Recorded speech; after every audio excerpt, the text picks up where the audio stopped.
Let's take you to the Ethiopian capital of Addis Ababa now, where the African Union's 38th summit has kicked off. Today's proceedings will include the election of commissioners, for whom South Africa has put forward 2 candidates. Newzroom Afrika's Ziyanda Ngcobo is there for us, and she joins us live. Ziyanda, it's great to see you in Addis Ababa. Tell us more about these 2 candidates that our country has put forward. Well, as I speak to you now, Michelle, the foreign ministers from the various AU member states are locked in behind closed doors for the election of those 6 commissioners. You've just mentioned now that we've put forward 2 names, that of Lerato Mateboge, she's vying for the Infrastructure and Energy Commission, as well as Dr. Molapo Qobela, who is vying for the Commission on Education. Now, these are very important commissions because they're influential within the African Union. They're important because of South Africa's G20 presidency and getting that support and pushing, our agenda in terms of being able to put the continental agenda on the table for the G20 presidency. But also, when you look at the conflict on the continent, Michelle, South Africa is really also vying to get 5 out of those 15 council member positions on the Peace and Security Council, which is an important body that deals with conflict on the continent. Now, you'll know that 70% of the world's conflict comes from Africa. Just next door, there is a conflict in Sudan, there's Somalia, there's the northern Mozambique and Cabo Delgado, and of course, the topic that we are continuing to cover back at home when it comes to the Eastern Democratic Republic of Congo. In fact, on Friday, President Cyril Ramaphosa will meet with President Paul Kagame for the first time on a bilateral basis. You'll know they saw each other at the weekend when SADC and the East African community met over the Eastern DRC, but they're also going to meet for the first time and be able to interact on this issue of the Eastern DRC. Now, earlier, Michelle, we spoke to our very own International Relations Minister, Ronald Lamola, about the importance of being a part of these commissions and in particular the Peace and Security Council.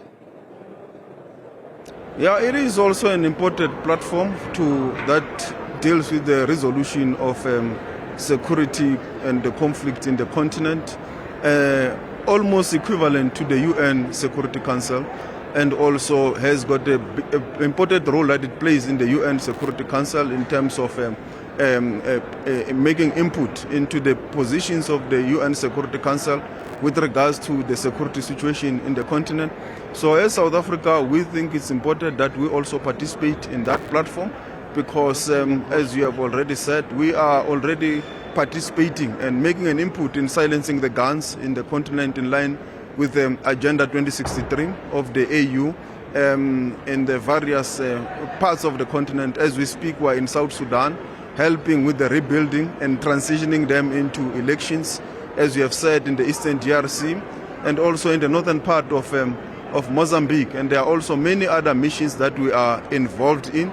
So we understand that silencing the guns is important for economic stability, for social stability, and also for regional integration in the continent. And South Africa has got a key role to play in that platform and also encouraging dialogue as a form of resolving conflicts.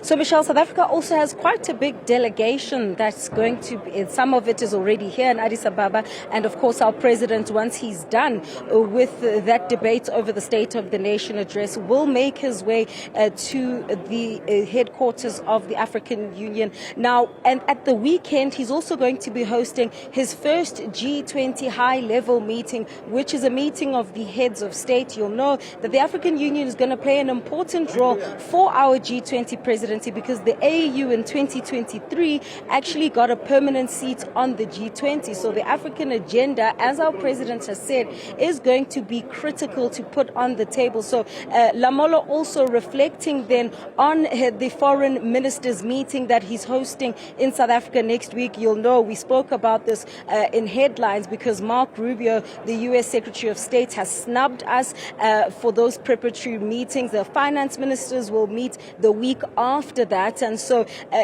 we can say that our G20 presidency, preparations are in earnest. Let's listen to what Lamola had to say earlier.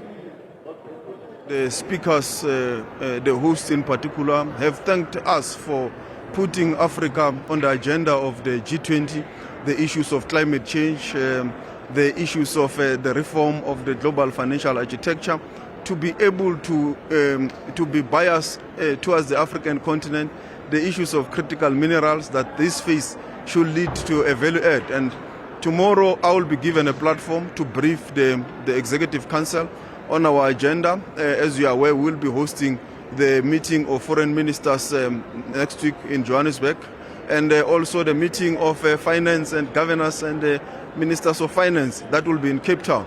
So I will have an opportunity to brief this, and for the AU to have its input to also influence as they come. As you are aware, they are members of the G20 themselves.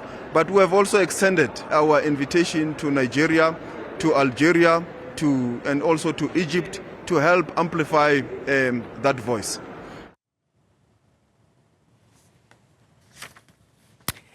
Ziyanda Ngcobo is live to us there in Addis Ababa for the AU summit. Thanks very much indeed, Ziyanda. We'll continue to talk to you throughout the day.